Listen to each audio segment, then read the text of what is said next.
posais mon sac, là. Je faisais ça d'une traite, 1 heure d'une traite. Et quand on pose un sac très lourd, quand on est en sueur, qu'il y a la pleine lune, qu'il y a le ciel infini, un ciel étoilé, on a l'impression de voler, mais vraiment de voler. Et j'ai eu une expérience comme ça, alors là, forte d'ouverture de la conscience. Et quand je suis un petit peu revenu, là, et mon sac à côté, j'ai regardé autour de moi la beauté incroyable de la nature. Et j'ai pris la décision... Oui, j'avais commencé mes études de kiné déjà à Paris. Et déjà, pendant mes études de kiné, je me disais, mais à quoi tu joues? Tu vois, de gratter toute la journée des cours dans un amphi, avec des mecs qui grattent, mais à fond, tu vois, parce que les profs, ils vont à fond. Et des fois, je levais la tête, je me dis, mais qu'est-ce que tu fous là? Mais j'étais programmé, tu vois, ma mère, elle aurait voulu que je sois médecin, donc kiné, c'était un moindre mal. Mais elle me payait des études, tu vois, c'était côté à la peau du cul, même, si tu regardes. Et donc, mais là, ça s'est écroulé. C'était un château de cartes. On avait enlevé une carte, là, il s'écroulait. Je me suis dit, plus jamais de ma vie, je ferai quelque chose qui n'est pas en rapport direct avec cette vastitude, avec cette beauté. Alors, les amphis terminés, les stages à l'hôpital terminés, les études où tu grattes et tu ingurgites des bouquins et après tu dois les recracher pendant des examens terminés. C'était une évidence, toi. Ouais. Voilà, j'avais un côté extrême et finalement ça m'a servi. Ça m'a servi. Tu s'appelles comment? Il y a le son? Non mais de toute façon le son on s'en fout, moi je le couperai.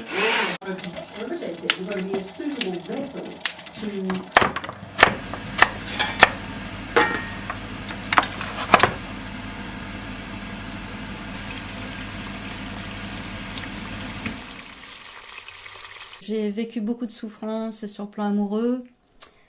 J'ai vécu des déceptions, j'ai vécu des choses difficiles. Et ces souffrances, c'était tellement fort des fois, en particulier sur le plan amoureux, c'était tellement fort que je me disais, mais c'est pas possible. Soit je me dis que la vie n'a aucun sens, il n'y a que de la souffrance, soit je me pose véritablement la question du sens de la vie. Et c'est toutes ces souffrances que j'ai vécues, je ne vais pas les décrire en détail, mais sur tous les plans, elles ont été un déclencheur, et donc je remercie beaucoup ces souffrances, pour que je me tourne vers l'intérieur et que je cesse de chercher à l'extérieur, je ne sais pas, d'être approuvée, d'avoir un amoureux, d'avoir une bonne réputation, etc., etc., etc., une belle image de soi, etc. Tout ça, ça m'a mené finalement que de la souffrance.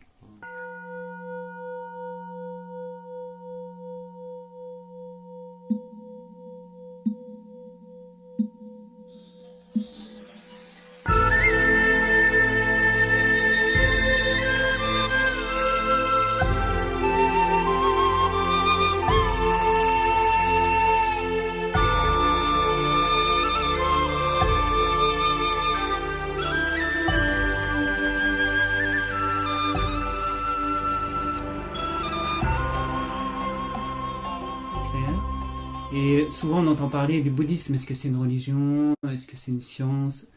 Le bouddhisme est une science de l'esprit extrêmement précise sur la manière dont fonctionne l'esprit et sur la manière pour un être humain d'être heureux et la méthode pour arriver à ce but. Et voilà, quand j'ai découvert le bouddhisme, c'était les révélations, j'avais trouvé ce que je cherchais depuis toujours. Je ne savais même pas, tu vois. Il y avait eu des petites ampoules qui s'allumaient de temps en temps à droite à gauche. Et quand j'ai découvert l'enseignement du Bouddha, c'est ça, il n'y a aucun doute.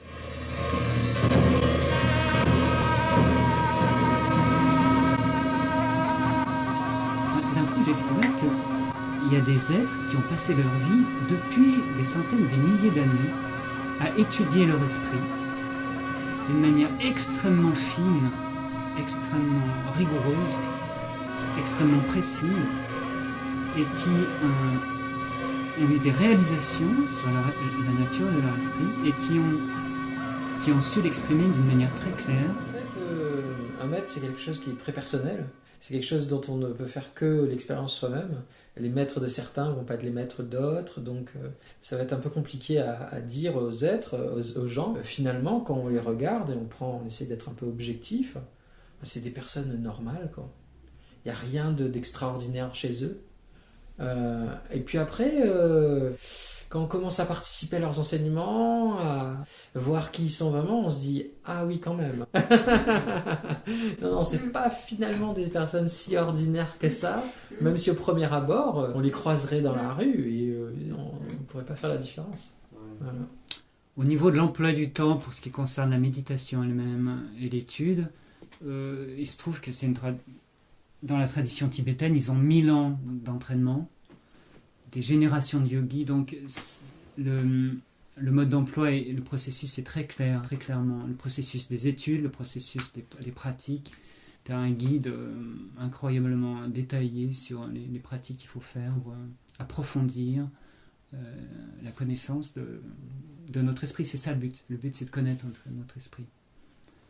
Et donc, il y a plusieurs sessions par jour, il y en a 3 ou 4, dans lesquelles tu as un programme détaillé d'études et de pratiques de méditation, différents niveaux de méditation.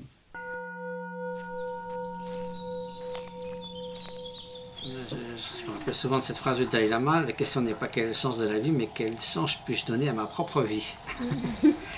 Donc c'est vrai que quand on est jeune, et c'était mon cas lorsque j'étais à l'Institut Pasteur, je savais ce que je ne voulais pas que ma vie devienne, c'est-à-dire une vie ennuyeuse, à la dérive, etc., sans aucun sens d'accomplissement ou de plénitude, mais je ne savais pas ce que je voulais vraiment. Ça, c'était évidemment le problème auquel font face beaucoup de jeunes. Et le risque, c'est qu'on se dit, finalement, ça ne rime à rien, ça n'a aucun sens. Alors effectivement, déjà, on peut quand même se dire qu'il n'y a pas un seul être qui se réveille le matin en se disant, puis c'est chauffer toute la journée et tant qu'à faire toute la vie.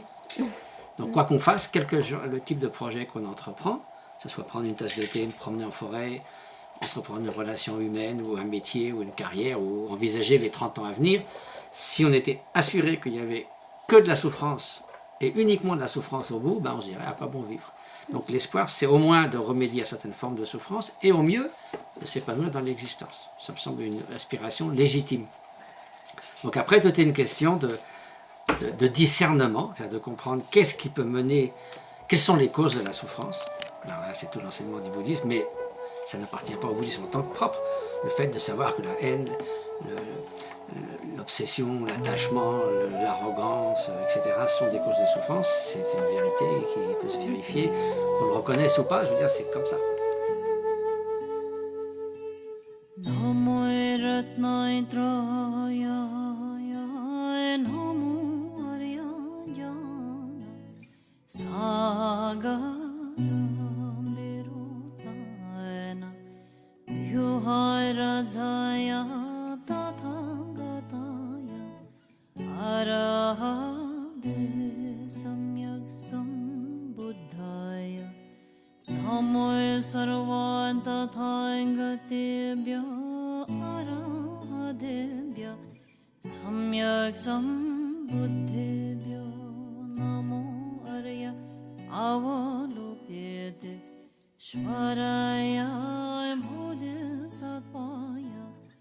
Mahai Satvaya